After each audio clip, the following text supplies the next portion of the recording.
हम लोग समझेंगे जड़ प्रदेश को। जड़ प्रदेश क्या होता है? जड़ प्रदेश इंग्लिश में बोलते हैं रीजन ऑफ रूट। जरा गौर फरमाना, जरा रीजन ऑफ रूट किसको कहेंगे? देखो साथियों, क्या होता है कि मान लो ये जड़ है, ध्यान से समझना, जड़ है। जड़ के सबसे नीचे वाले भाग में, सबसे नीचे वाले भाग में एक कैप लगा रहता है, एक कैप ढका रहता है। इस कैप का नाम है रूट कैप। क्या नाम है मित्रों? Root cap. समझ पा रहे? इस कैप का नाम क्या है? सबसे निचले भाग में, जड़ के सबसे निचले भाग में टोपी नुमा संरचना होता है। इस टोपी नुमा संरचना को क्या बोलते हैं मित्रों? रूट कैप कहते हैं। हिंदी में कहा जाता है मूल गोप। मूल गोप कहा जाता है। क्या कहा जाता है? मूल गोप कहा जाता है। ध्यान से समझना, इसके सबसे नीचे भाग में क्या रहता है साथियों? रूट कैप रहता है। क्या रहता है मित्रों? रूट कैप रहता है। इस तरह का रहता है जड़ में। वो आप देखिएगा तो आपको ऐसे भी पता नहीं चलेगा, लेकिन हम इसको बता देंगे कैसे कैसे होता है, ठीक है। अब ये मूल गोप का काम क्या है साथियों? तो रूट कैप का काम क्या है? जमीन को खोदना। जमीन को क्या करता है? खोदता है। रूट कैप का काम क्या है? जमीन को खोदता है। मान लो छोटा वृक्ष लगाए हैं, छोटा अगर कोई पौधा लगाए हैं, तो ये क्या करता है? जमीन को खोदता है, और खोदने के बाद सुरक्षित तरीके से जमीन को खोदता है। ऐसा नहीं कि जो है मतलब जैसे मन तैसे खोद दे, यानी कि ये सुरक्षित ढंग से खोदेगा तभी ना जड़ जाएगा अंदर। तो ये यानी कि जेसीबी का काम कौन करता है साथियों? रूट कैप करता है। कौन करता है? रूट कैप करता है, ठीक है। अब इसी रूट कैप को सबसे नीचे वाले भाग को, इसको बोला जाता सब, इसी रूट कैप के सबसे नीचे वाले भाग को, इसी जड़ के सबसे नीचे वाले भाग को, वह भाग जो रूट कैप के अंदर है उसके सबसे नीचे वाले भाग को कहा जाता है रीजन ऑफ सेल डिवीजन। जड़ की कोशिका विभाजन, जड़ की कोशिका विभाजन यानी कि कोशिका विभाजन प्रदेश भी कह सकते हैं। साथियों मेरी बात को ध्यान से समझना, साथियों मेरी बात को ध्यान से समझना। देखो ये जो भाग है ना, सबसे नीचे वाला भाग है, ये क्या करता है? विभाजन करता है। यहाँ जड़ फोड़ता है, एक से अधिक जड़ यहाँ पैदा करता है। ये विभाजन करता है, ये कोशिका विभाजन करता है। और इसके थोड़ा ऊपर वाले भाग को कहा जाता है, इसके थोड़ा ऊपर वाले भाग को कहा जाता है मित्रों, इसको बोला जाता है ग्रोइंग रीजन। ये ग्रोइंग रीजन क्या करता है? ग्रोइंग रीजन में क्या होता है मित्रों? तो ग्रोइंग रीजन में क्या होता है? वृद्धि होता है। यहाँ पेड़ पौधे क्या करते हैं? वृद्धि करते हैं साथियों, बढ़ते हैं। ये पेड़ पौधे यहाँ क्या करते हैं मित्रों? बढ़ते हैं। और इसी बढ़ने को, ग्रोइंग रीजन को, इसी भाग को हम लोग वर्धी प्रदेश भी कहते हैं मित्रों। क्या बोलते हैं मित्रों? वर्धी प्रदेश भी कहते हैं। तो क्या मेरी बात को आप समझ रहे हैं चाचा? तो देखो यानी कि ये दो जो क्षेत्र होता है, ये रूट कैप से ढका रहता है। तो सबसे नीचे वाला जो नोखिया वाला जो भाग होता है मित्रों, उसको क्या बोलते हैं मित्रों? Region of cell division. यहाँ क्या करता है? कोशिका का विभाजन होता है, यहाँ जड़ का विभाजन होता है। जड़ एक भाग से दूसरे भाग में टूट जाता है साथियों, एक भाग से दूसरे भाग में विभाजन करता है। और इसके सबसे ऊपर जाओगे मित्रों तो ये होता है ग्रोइंग रीजन, इसको बोलते हैं वर्धी प्रदेश। यहाँ क्या करता है? जड़ वृद्धि करता है मित्रों, यहाँ बढ़ता है, यहाँ बढ़ाने वाला काम करता है। जड़ किधर बढ़ता है? नीचे की तरफ बढ़ता है। समझ में आया मेरी बात को? समझ में आया मेरी बात को या नहीं आया? तो ये दोनों भाग जो है, ग्रोइंग रीजन और रीजन ऑफ सेल डिवीजन, ये दोनों कहां होता है? रूट कैप से ढका रहता है। रूट कैप से क्या होता है मित्रों? ढका रहता है। आई मेरी बात समझ में कंप्लीट? किसी को कोई दिक्कत?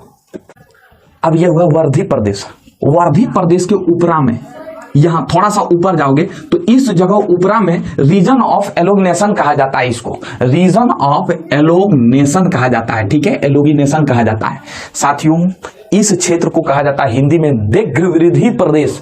क्या कहा जाता है? दीर्घवृद्धि प्रदेश कहा जाता है। तो ये जो भाग है मित्रों, ये जो भाग है वो एलोगनेशन, रीजन ऑफ एलोगनेशन कहा जाता है। क्या कहा जाता है? Region of elongation. और ये जड़ का भाग कितना होता है? 2 से 5 मिलीमीटर लमसम में होता है। ये कितना होता है? जड़ में 2 से 5 मिलीमीटर लंबा होता है। समझ पा रहा मेरी बात को? और साथियों जरा गौर से फरमाना, जरा गौर फरमाना।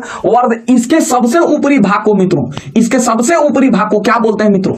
इसके यानी कि वर्धी प्रदेश के सबसे ऊपरी भाग को, यह वर्धी प्रदेश के ऊपरी भाग को कहा जाता है मूल रोम।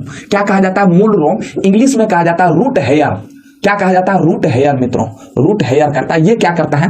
तुम देखोगे ना, छोटा छोटा बाल नुमा संरचना होता है जड़ पे, छोटा छोटा बाल नुमा संरचना होता है। वो क्या करता है? यही मूल रम क्या करता है? मृदा से पानी को चूस लेता है। यही मृदा से पानी को अवशोषित कर लेता है, चूस लेता है। और चूस कर किसमें दे देता है मित्रों? इस जड़ में दे देता है। यही मूल रम का भाग है साथियों। तुम देखोगे बाल जैसा यहाँ संरचना मिलेगा साथियों, बाल जैसा संरचना मिलेगा। इसी बाल नुमा संरचना को क्या बोलते हैं? मूल रोम कहा जाता है। और ये क्या करता है? मिट्टी से पानी को चूस लेता है। क्या मेरी बात को समझ पा रहा है या ना? बोलो।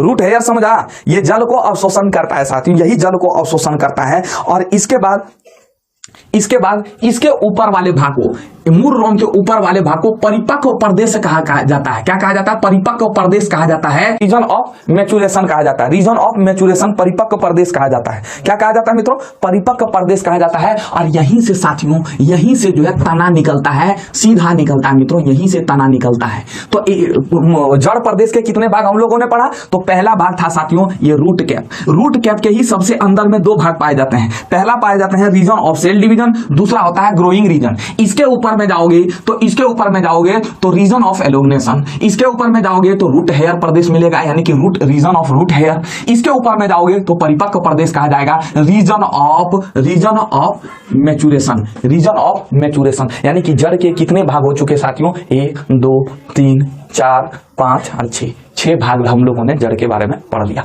समझ में आया? तो जड़ सबसे नीचे, ये जो सबसे जो नीचे नोक होता है, जड़ का सबसे जो निचला भाग होता है वो किससे ढका होता है मित्रों? वो रूट कैप से ढका होता है। और इस रूट कैप के सबसे नीचे वाले भाग को, जो रूट कैप के अंदर में जो भाग रहता है उसको बोलते हैं रीजन ऑफ सेल डिवीजन। ये क्या करता है? जड़ को विभाजित करता है, कई भागों में बांट देता है मित्रों। और इसके बाद इसके ऊपर वाला रूट कैप के ही सबसे ऊपर वाले भाग को, रूट कैप के अंदर, जड़ का वह भाग जो रूट कैप के ही अंदर में हो, और इसके ऊपरी वाले भाग को क्या बोलते हैं मित्रों? ग्रोइंग रीजन, वर्धी प्रदेश कहा जाता है। और इस वर्धी प्रदेश के ऊपर में क्या रहता है मित्रों? रीजन ऑफ एलोगनेशन रहता है। और इस रीजन ऑफ एलोगनेशन के ऊपर में क्या रहता है? मूल रोम होता है। यही मूल रोम क्या करता है? जल को अवशोषित कर लेता है, जल को अवशोषित करके जड़ में दे देता है साथियों। और उसके ऊपर में होता है परिपक्व प्रदेश, रीजन ऑफ मैच्योरेशन। और यहां से क्या होता है साथियों? तना निकल जाता है, पार्षल रूप में, पार्षल मतलब सीधा रूप में तना निकल जाता है। आए मेरी बात समझ में? किसी को कोई प्रॉब्लम है तो बताओ चच्चा।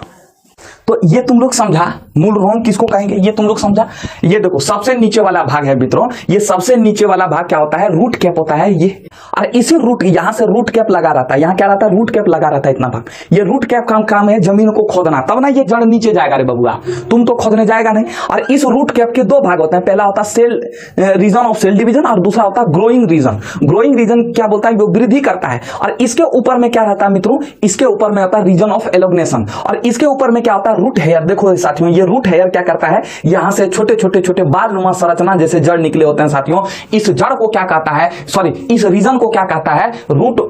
रीजन ऑफ रूट हेयर, मूल रोम हिंदी में कहते हैं। इसका काम होता है जल को शोषित करना, और फिर क्या करता है? तना के माध्यम से ऊपर भेज देता है। और इसके बाद सबसे ऊपरी वाला भाग को क्या बोलते हैं? परिपक्व प्रदेश। इसी से तना निकलता है साथियों, इसी से क्या निकलता है? तना निकलता है। समझ में आया?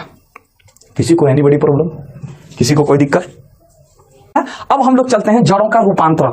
जड़ों का रूपांतरण क्या होता है? जड़ों का रूपांतरण मतलब जड़ों का रूपांतरण, इसको हम लोग ऐसे समझेंगे, modification of root. Modification of root तनका सम 9। कुछ जड़ क्या करते हैं साथियों? कुछ जड़ क्या करते हैं? कुछ जड़ भोजन को जमा करते हैं। कुछ जड़ क्या करते हैं? भोजन को जमा कर लेते हैं, भोजन को जमा संचय करते हैं। और कुछ जड़ क्या करते हैं? सहारा देते हैं, यांत्रिक सहायता प्रदान करते हैं, सहारा देने का काम करते हैं। और कुछ अपना आकार और आकृति को बदल लेता है साथियों, बदल देता है। अब ये बदल देने के बाद इसको हम लोग कभी कभी कंफ्यूज हो जाते हैं कि किसको जड़ कहेंगे, किसको तना कहेंगे। तो चलिए, सबसे पहले एक जड़ था जिसका नाम था मूसला जड़। मूसला जड़ क्या होता है कि मूसला जड़ हमने बताया था कि मूसला जड़ जो मेन वाला जड़ जो होता है उसी को बोलते हैं मूसला जड़। ये मूसला जड़ क्या होता है? रूपांतरित होकर भोजन के रूप में संचय करता है। ये रूपांतरित होकर मतलब बदल जाता है। मूसला जड़ कभी कभी क्या होता है मित्रों? बदल जाता है। और जब बदलने के बाद इसमें क्या होता है कि भोजन को जमा करता है साथियों। कुछ मूसला जड़ के प्रकार को हम लोग समझेंगे, कुछ मूसला जड़ का जो बदला है उसके हम लोग प्रकार के पढ़ेंगे। पहला है साथियों फूसीफॉर्म। फूसीफॉर्म मतलब तुर्क रूपी, हिंदी में इसे बोलते हैं तुर्क रूपी मूसला जड़। इसको क्या बोलते हैं? हिंदी में बोलते हैं तुर्क रूपी मूसला जड़।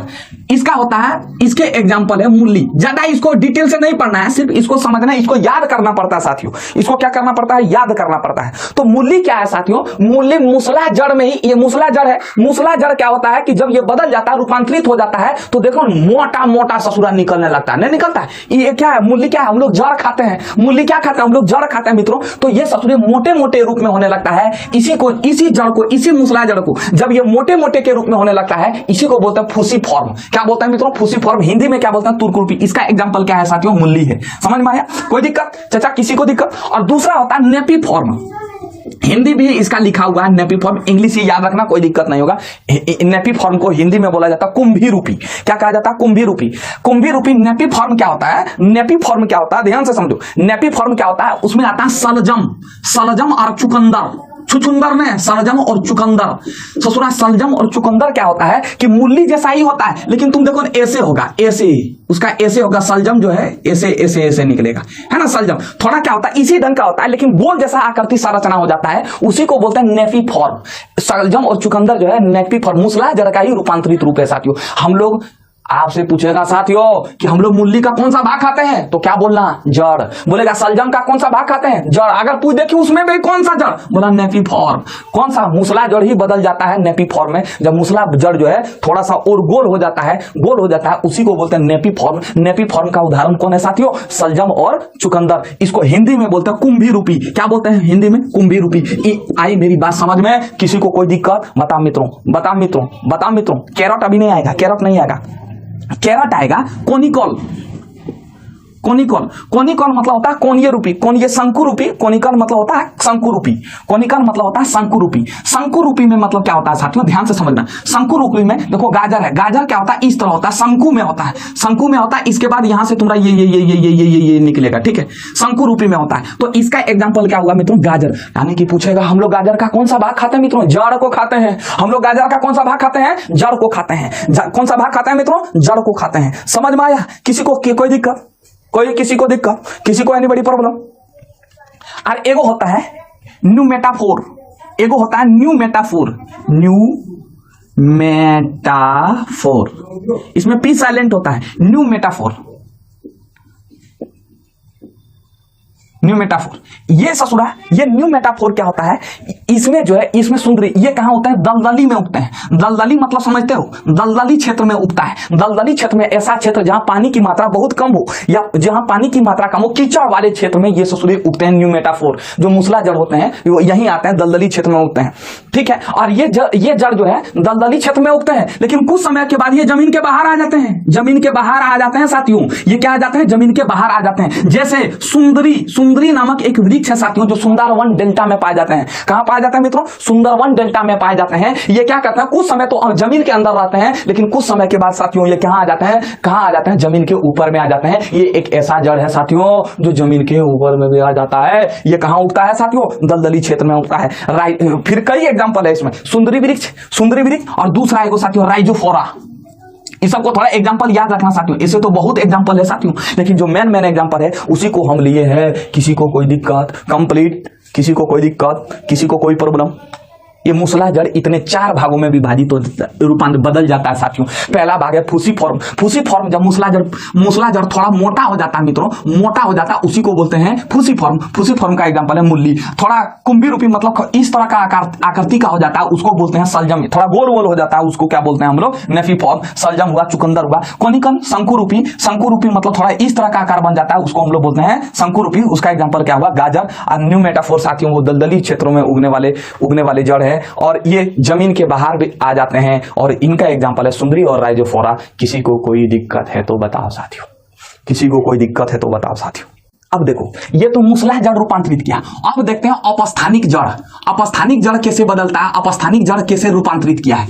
अपस्थानिक जड़ का रूपांतरण, जड़ों का रूपांतरण, ये कैसे मॉडिफिकेशन हुआ है? इनका मॉडिफिकेशन ये कैसे बदला है? कुछ अपस्थानिक जड़ जो होते हैं साथियों, कुछ अपस्थानिक जड़ क्या होते हैं? वो भोजन को संचय करते हैं, भोजन को जमा करते हैं साथियों। कुछ अपस्थानिक जड़ क्या करते हैं? भोजन को जमा करते हैं। तो जब जमा करते हैं ना, तो उसके आकार में बदलाव हो जाता है, वो रूपांतरित हो जाता है। जो जब बदलाव होता है तो उसको अलग अलग नामों से जानते हैं मित्रों।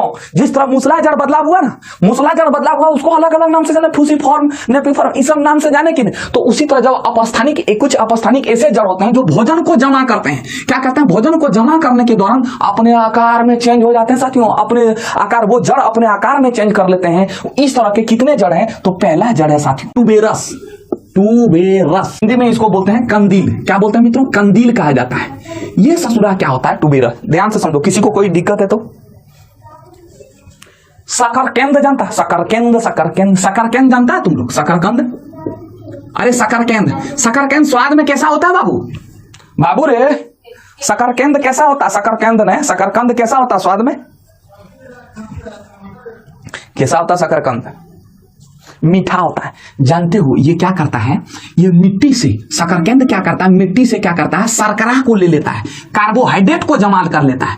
मिट्टी से क्या करता है, कार्बोहाइड्रेट को जमा कर लेता है। और कार्बोहाइड्रेट स्वाद में कैसा होता है साथियों? मीठा होता है। जब मिट्टी से कार्बोहाइड्रेट को जमा कर लेता है, और जब जमा कर लेता है ससुरा मोटा नियर हो जाता है, और जब मोटा नियर हो जाता है इसलिए शकरकंद क्या लगने लगता है साथियों? मीठा लगता है।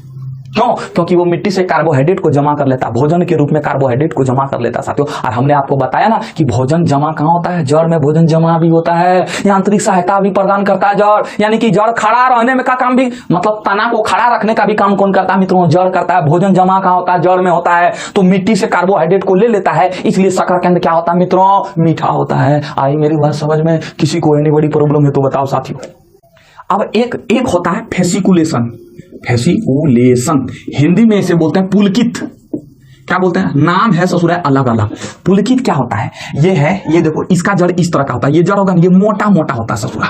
ये क्या होगा? मोटा मोटा होगा। ये क्या होगा? मोटा मोटा जड़ होगा। इसी को बोलते हैं फेसिकुलेशन जड़। क्या बोलते हैं? फेसिकुलेशन जड़। ये जो है ये डेहलिया नामक फूल, जो एक फूल होता है डेहलिया नामक फूल में इस जड़ को पाया जाता है साथियों। कई चीजों में पाया जाता है, लेकिन हम जो मेन एग्जाम्पल है उसी को देंगे। ठीक है साथियों, कोई दिक्कत किसी को? तो फेसिकुलेशन यानी कि पुलकित जड़ जो है ये इस तरह मोटा मोटा होता है मित्रों, एक ही जगह गुच्छा के समान मोटा मोटा होता है, उसी को बोलते हैं हम लोग फेसिकुलेशन। और तीसरा जड़ होता है साथियों नूडिलस होता है। तीसरा क्या होता है? नूडिलस होता है। हिंदी में इसे ग्रंथिल जड़ कहते हैं। क्या बोलते हैं मित्रों? ग्रंथिल जड़ कहते हैं। क्या बोलते हैं? ग्रंथिल जड़ कहते हैं। अब ये होता है कैसे है साथियों? तो ये क्या होगा? गठली जैसा होगा। ये जड़ आएगा, यहाँ कुछ गठली होगा, यहाँ से निकलेगा तो यहाँ कुछ गठली जैसा, गुलठी जैसा होता है। ठीक है, गुलठी जैसा होगा, इस तरह का जड़ होगा। तो इसी को क्या बोलते हैं? इसी को बोलते हैं नूडिलस जड़। आम हल्दी का जो जड़ होता है वो साथियों, वो कैसा होता है साथियों? नूडिलस जड़ होता है। कैसा होता है? नूडिलस होता है। समझ पा रहे मेरी बात को? कोई दिक्कत? इसमें गांठ होता है, इसमें एक गांठ होता है। अब ध्यान से समझना। मोनिलोफॉर्म अगला होता है। मोनिलीफॉर्म होता है। इस ससुरे इसमें क्या होता है? इसमें गांठ जो है जगह जगह पर गांठ होता है। इसमें एक गांठ था ना, ये जगह जगह पर यहाँ गांठ होगा। ऐसे जड़ है कि जगह जगह पर गांठ होगा साथियों। तो उस जड़ को क्या बोलते हैं? मोनिलीफॉर्म जड़ कहते हैं। क्या बोलते हैं? मोनिलीफॉर्म। जैसे करेला है भगवान, करेला का जड़ है। फिर जो है करेला का जड़, फिर अंगूर का भी जड़ इसी तरह का होता है, मोनिलोफॉर्म जड़ होता है साथियों। ये थोड़े थोड़े स्थानों पर क्या होते हैं? फूले होते हैं साथियों। ये थोड़े थोड़े स्थानों पर क्या होता है? फूले। और ये कुछ ही मतलब अंतिम भाग पर फूले होते हैं, और ये थोड़े थोड़े स्थानों पर क्या होता है? फूले होते हैं। आई मेरी बात समझ में? तो ये था साथियों अपस्थानिक जड़ों का भोजन के रूप में संचयन, भोजन के जमा करने के रूप में रूपांतरण। ये कैसे बदला था ये हमने आपको बता दिया साथियों। तो हम साथियों शकरकंद टुबेरस, ये क्या करता है? शकरकंद एग्जांपल किसका है? कौन अपस्थानिक जड़ का एग्जांपल है साथियों? टुबेरस का है। आई मेरी बात समझ में? किसी को कोई दिक्कत चाचा? चाचा? अब तो कुछ अपस्थानिक जड़ भोजन को जमा किया, कुछ अपस्थानिक जड़ ऐसे भी होता है जो यांत्रिक सहायता प्रदान करता है, यांत्रिक सहायता देता है। अब उसको भी देख लेंगे। तो कुछ ऐसे अपस्थानिक जड़ होते हैं जो आंतरिक सहायता प्रदान करते हैं। चलिए उसका भी एग्जाम्पल देख लेते हैं मित्रों। कि अब कुछ ऐसे होता है जो यांत्रिक सहायता प्रदान करता है। यांत्रिक सहायता मतलब क्या करता है? इसको खड़ा रखने का काम करता है। पेड़ पौधे को खड़ा रखने का काम कौन करता है? अपस्थानिक जड़। कुछ ऐसे भी जड़ होते हैं अपस्थानिक के रूप में। पहले है प्रोपरूट। पहला जो है प्रोपरूट है साथियों। प्रोपरूट कहते हैं इसको, हिंदी में बोलते हैं स्तंभ मूल जड़। प्रोपरूट मतलब क्या होता है? स्तंभ मूल जड़ होते हैं। ये क्या होता है? तना से निकलने वाले जड़ को, ये ससुरा तना से निकलता है। ये कहां से निकलता है साथियों? ये तना से निकलता है। तो तना से निकलने वाले जड़ को, ये तना से निकलने वाले जड़ को, ये देखो ये जड़ है ना, तो ये जो है ये तना से निकलता है। तो तना से निकलने वाले जड़ को क्या बोलते हैं साथियों? प्रोपरूट कहा जाता है। तना से निकलने वाले जड़ को क्या कहा जाता है मित्रों? प्रोपरूट कहा जाता है। और प्रोपरूट कहां पाए जाते हैं? तो रबड़ का जो पौधा होता है उसमें प्रोपरूट पाए जाते हैं। बरगद के भी पौधे में, बरगद याद करो, ये तना से ही निकलता है। मोछा निकला, ये जड़ हो गया। फिर तना से भी तो इसका जड़ निकलता है। तो इसको बोलते हैं प्रोपरूट। अपस्थानिक रूट का कौन सा रूट होता है? ये प्रोपरूट। ये तो बरगद में अपस्थानिक रूट पाए जाएंगे, लेकिन उसमें भी कौन? प्रोपरूट। समझ में आया? किसी को कोई डाउट? बताओ रे साथियों, किसी को कोई डाउट? दूसरा होता है स्टिल रूट होता है। स्टिल रूट ये क्या होता है साथियों? जैसे ये है कतारी, ये कतारी है, ये इसका गांठ है। और नोड और इंटरनोड के भी बारे में, ये जमीन है। अब क्या होता है? यहां से तुम देखोगे ना ऐसे ऐसे जड़ निकला हुआ रहता है। ये ऐसे ऐसे जड़ निकला रहता है, अंदर तो रहता ही, ऐसे ऐसे जड़ निकला रहता है कि नहीं बता मित्रों, रहता है कि नहीं। इस प्रकार के जड़ को बोलते हैं स्टील रूट। क्या बोलते हैं? स्टील रूट बोलते हैं। क्या बोलते हैं? Stilt root. ये ससुरे मक्का और गन्ना में मिलता है। ये कहाँ मिलता है? मक्का और गन्ना में। कतारी में जो है ये जड़ पाए जाते हैं, स्टील रूट। कोई दिक्कत? तीसरा होता है climbing root. Climbing root, climbing root क्या होता है मित्रों? ये देखो, ये गमला है, यहां समझाते हैं। ये गमला है साथियों। गमला में अगर हम मान लो एक तो पौधा लगा दिए, पान का पत्ता लगा दिए, तो पान का पत्ता ऐसे ऐसे जाएगा, झबुरला उझार रहता है, ये होता पान का पत्ता। तुम देखोगे यहाँ एक तो डंठिल निकला रहेगा, यहाँ एक तो डंठिल निकला रहता है ना। इसी डंठिल को, इसी जड़ को साथियों, इसी जड़ को बोलते हैं क्लाइंबिंग रूट। क्या बोलते हैं मित्रों? क्लाइंबिंग रूट कहा जाता है इसको, क्लाइंबिंग रूट। ये जड़ क्या करता है? किसी चीज को सहारा लेकर आगे बढ़ता है, किसी भी चीज को पकड़ कर क्या बढ़ता है? वो आगे बढ़ता है। तुमको झींगा, परोल, इस सब झाड़ में जो है तुमको ये रूट मिलेगा, ये जड़ देखने को मिलेगा। पान के पत्ता में, पीपल के भी वृक्ष में मिलता है मित्रों ये जड़। ये पीपल के वृक्ष में भी मिलता है जड़। समझ में आया कि नहीं? यांत्रिक सहायता के रूप में। अब हम लोग इसको देखते हैं जैविक क्रिया के रूप में। जैविक क्रिया के रूप में, जैविक क्रिया किसे कहते हैं? तो वैसी क्रिया जिसके बिना आदमी जीवित नहीं रह सकता है, उसे हम लोग क्या बोलते हैं? जैविक क्रिया। जैसे सांस, पोषण, परिवहन, उत्सर्जन, जन, इसके बिना आदमी क्या होता है? जीवित नहीं हो सकता, अपने ये शरीर के अंदर चलता है साथियों। तो इस प्रकार की क्रिया को क्या बोलते हैं मित्रों? जैविक क्रिया कहते हैं। तो औपस्थानिक जड़ में भी कुछ ऐसे होते हैं जो जैविक क्रिया करते हैं, श्वसन, परिवहन, उत्सर्जन करते हैं मित्रों। जैविक क्रिया के रूप में औपस्थानिक जड़ का रूपांतरण तनी सुन लेना। पहला है साथियों जैविक क्रिया के रूप में, ध्यान से समझो। पहला होता है साथियों सकिंग रूट। पहला होता है सकिंग रूट। पहला होता है sucking root, SUCKING, sucking root. इस सकिंग रूट को हिंदी में बोलते हैं चूसन रूट, चूसन जड़। क्या बोलते हैं? चूसन जड़। ये सकिंग रूट क्या होता है? ये दूसरे पौधे में उगता है, इसको अपने उगने का औकात नहीं, ये दूसरे पौधे पर उगता है साथियों। ये दूसरे पौधे पर उगता है मित्रों, ये दूसरे पौधे पर उगता है। ये क्या करता है? दूसरे पौधे पर उगता है साथियों। और ये क्या करता है? ये ससुरे दूसरे पौधे, जैसे अमरबेल अगर तुम देखोगे तो अमरबेल अगर तुमने देखा होगा, अमरबेल आम के पेड़ पर उगता है। वो झाड़ है, आम के पेड़ पर उगता है।